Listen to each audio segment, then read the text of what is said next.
नमस्कार। Career rise up में आपका स्वागत है। आज हम बात करेंगे उस शख्स की जो एक साधारण लड़के से एक विशाल साम्राज्य का निर्माता बना। वो सम्राट जिसने पहली बार बिखरे हुए भारत को एक धागे में पिरोया। जी हाँ, ये कहानी है भारत के पहले सम्राट चंद्रगुप्त मौर्य की।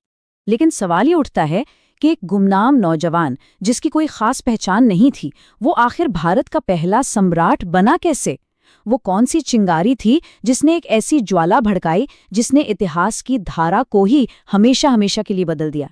चलिए इस असाधारण सफर की एक एक परत को खोलते हैं।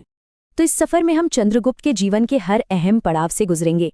सबसे पहले जानेंगे कि उस दौर का माहौल कैसा था, फिर देखेंगे कि क्रांति की शुरुआत कैसे हुई, साम्राज्य कैसे बना और उस विशाल साम्राज्य को चलाने का सिस्टम क्या था, और अंत में बात करेंगे उनकी उस विरासत की जो आज भी हम सबको प्रेरित करती है। तो चलिए शुरू करते हैं 4वीं शताब्दी ईसा पूर्व से। उस वक्त का भारत कई छोटे छोटे राज्यों में बटा हुआ था जो आपस में ही लड़ते रहते थे। लेकिन इन सब में सबसे ताकतवर था मगध, और मगध के सिंहासन पर बैठा था नंद वंश का आखिरी राजा धनानंद। वो अपनी क्रूरता और लालच के लिए इतना बदनाम था कि उसकी प्रजा उसी से नफरत करती थी। चारों तरफ बस असंतोष ही असंतोष था। अब देखिए, इसी उथल-पुथल के बीच एक बाहरी ताकत की एंट्री होती है, सिकंदर। पूरी दुनिया जीतने का सपना लेकर वो भारत के उत्तर पश्चिम तक तो पहुंच गया, पर उसकी सेना ने आगे बढ़ने से साफ मना कर दिया और फिर जल्द ही उसकी मौत हो गई। लेकिन उसके जाने से उत्तर पश्चिम भारत में एक पावर वैक्यूम यानी एक राजनीतिक खालीपन पैदा हो गया। इतिहास मानो किसी सही हीरो का इंतजार कर रहा था। और इसी खालीपन को भरने के लिए इतिहास के मंच पर दो ऐसे लोगों का आगमन होता है जिनकी मुलाकात ने भारत का भविष्य ही लिख दिया। एक तरफ था जोशीला नौजवान चंद्रगुप्त और दूसरी तरफ थे तेज दिमाग वाले आचार्य चाणक्य। वैसे चंद्रगुप्त कहाँ से आए थे, ये आज भी इतिहासकारों के बीच एक बहस का मुद्दा है। कुछ पुराने ग्रंथ कहते हैं कि वो एक साधारण परिवार से थे, तो वहीं बौद्ध और जैन ग्रंथ उन्हें मौर्य नाम के एक जाने माने क्षत्रिय कुल का बताते हैं। खैर, उनकी पृष्ठभूमि चाहे जो भी रही हो, एक बात तो तय है, उनमें प्रतिभा कूट कूट कर भरी थी, जिसे सिर्फ आचार्य चाणक्य की पारखी नजरें ही पहचान सकती थी। इस पूरी क्रांति की जो नींव है ना, वो चाणक्य की एक प्रतिज्ञा से रखी गई थी। हुआ ये कि मगध के घमंडी राजा धनानंद ने तक्षशिला के इस महान आचार्य को भरी सभा में बेइज्जत कर दिया। उसी पल चाणक्य ने अपनी शिखा यानी चोटी खोलकर कसम खाई कि जब तक वो नंदवंश को जड़ से उखाड़ नहीं फेंकेंगे तब तक चैन से नहीं बैठेंगे। और अपने इस प्रण को पूरा करने के लिए उन्हें एक ऐसे शिष्य की जरूरत थी जिसमें सम्राट बनने की क्षमता हो, और वो खोज चंद्रगुप्त पर आकर खत्म हुई। तो अब चाणक्य की जबरदस्त रणनीति और चंद्रगुप्त का हौसला दोनों एक साथ आ चुके थे। अब बारी थी उस अपमान का बदला लेने की और भारत के पहले एक अखंड साम्राज्य की नींव रखने की। पर देखिए, नंद साम्राज्य को हराना कोई बच्चों का खेल नहीं था। चंद्रगुप्त और चाणक्य ने जब पहली बार सीधे राजधानी पाटलिपुत्र पर हमला किया तो उन्हें बुरी तरह हार का सामना करना पड़ा। यहीं पर चाणक्य ने अपनी मशहूर रणनीति समझाई कि रोटी को हमेशा बीच से नहीं बल्कि किनारों से तोड़कर खाना चाहिए। इस सीख के बाद उन्होंने अपनी स्ट्रैटेजी पूरी तरह बदल दी। पहले उन्होंने उत्तर पश्चिम के उन इलाकों को जीता जहां यूनानियों का कब्जा था, अपनी सेना को ताकतवर बनाया और फिर पूरी ताकत से पाटलिपुत्र पर हमला करके धनानंद को हरा दिया। मगध का सिंहासन तो मिल गया, पर चुनौतियां अभी खत्म नहीं हुई थीं। अब चंद्रगुप्त का सामना हुआ सिकंदर के सबसे ताकतवर जनरल सेल्यूकस निकेटर से। वो अपने गुरु सिकंदर के हारे हुए भारतीय इलाकों को वापस जीतने के इरादे से आगे बढ़ रहा था। इस लड़ाई का नतीजा मौर्य साम्राज्य के लिए एक बहुत बड़ी जीत थी। सेल्यूकस को न सिर्फ संधि करनी पड़ी, बल्कि उसे आज के अफगानिस्तान और बलूचिस्तान का एक बहुत बड़ा हिस्सा चंद्रगुप्त को देना पड़ा। इस संधि से भारत की सरहदें हिंदुकुश के पहाड़ों तक महफूज हो गईं। बदले में चंद्रगुप्त ने उसे 500 युद्ध जंगी हाथी तोहफे में दिए, और मेगास्थनीज नाम का एक यूनानी राजदूत मौर्य दरबार में रहने आया।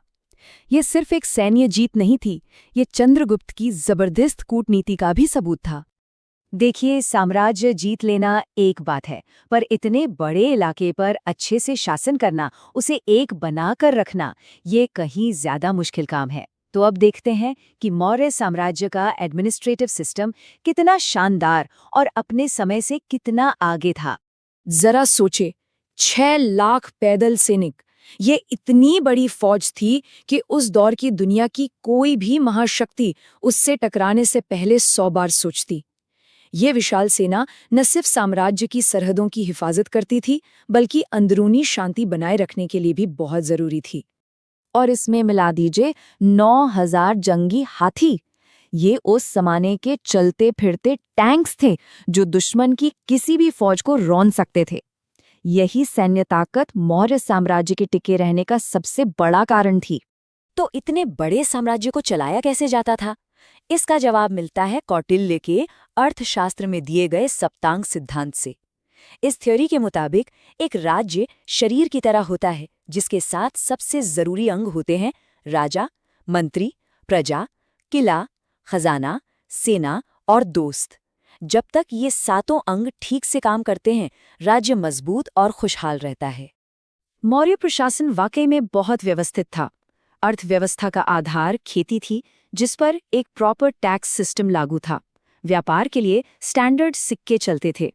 राजधानी पाटलिपुत्र बहुत ही भव्य और सुरक्षित शहर थी। लेकिन इस पूरे सिस्टम की असली ताकत थी उसकी जासूसी प्रणाली।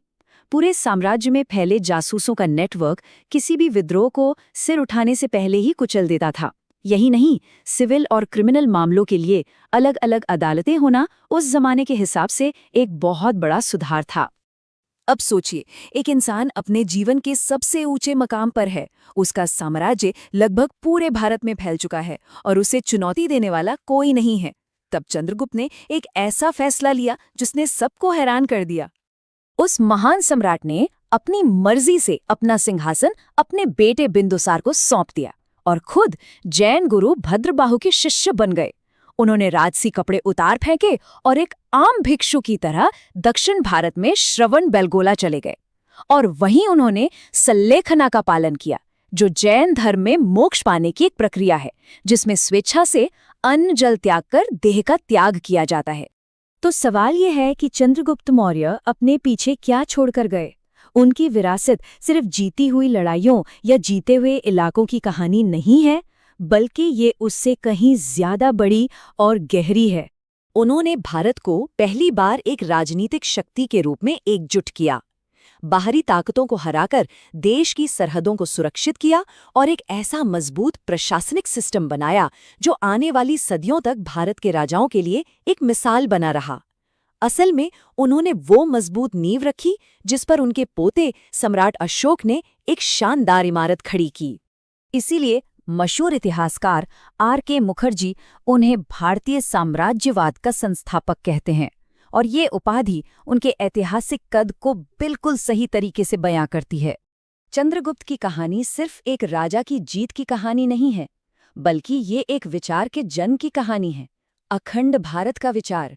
और ये हमें एक गहरे सवाल पर लाकर छोड़ देती है, उनका सबसे बड़ा योगदान आखिर था क्या? जीते हुए प्रदेशों से बना एक विशाल साम्राज्य, या फिर उस साम्राज्य को सदियों तक चलाने के लिए दिया गया एक आदर्श